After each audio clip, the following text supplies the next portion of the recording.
Welcome to another quick and dirty Dubsado tutorial. In today's tutorial, I am going to share one of my favorite tricks for customizing and personalizing your client experience in Dubsado, specifically when we're sending forms. If you use forms for proposals, onboarding, or information, you are going to love this hack to add videos directly into your forms. Let's check it out. Great if you're wanting to send a personalized message on your proposals. Maybe you want to have some kind of intro video on your onboarding form that you send to clients. Maybe you have a client portal guide and you want to plug in a video of how they can navigate their portal or what homework they need to complete. There's so many ways to do this. Before I show you the trick, my biggest tip for plugging in these videos is to use Loom. Loom is a free screen recording and screen capture app. It is a website. They also have a desktop version, and there is also a Chrome extension, which is my absolute favorite.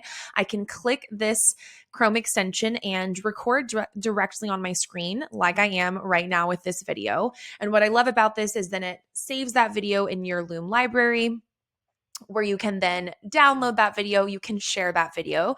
But what's most important for this example is that Loom will automatically give you an embed code. What you need to plug into your forms is an embed code.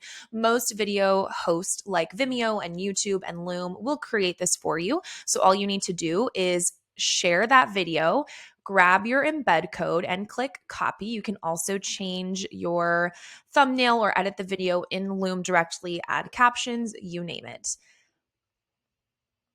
We're going to head over to our form and let's just pick one of our forms that we want to plug this video into.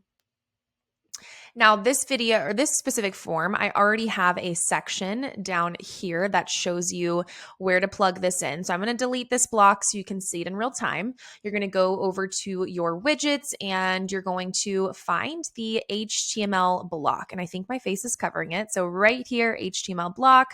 This allows you to add custom HTML like code or again, plug in videos on this form. So I'm going to click the block. It'll bring up the editor here. And I'm literally just going to paste that code and voila. It is that simple to plug in videos into your forms. Make sure you click save, of course. And as always, with anything we use in our forms, you can then further edit the size, edit the text, or adjust the container that it's in. There you have it. It is literally that easy to copy and paste videos and plug them directly into your Dubsado forms. If you liked this tip, make sure to click subscribe, like the video, and leave a comment if you have a question. And as always, if you have any Dubsado questions, feel free to shoot me a DM on Instagram at Chanel and Lee or head to my website, chanelandlee.com for more tips, tricks, and Dubsado hacks. See you next time right here on YouTube.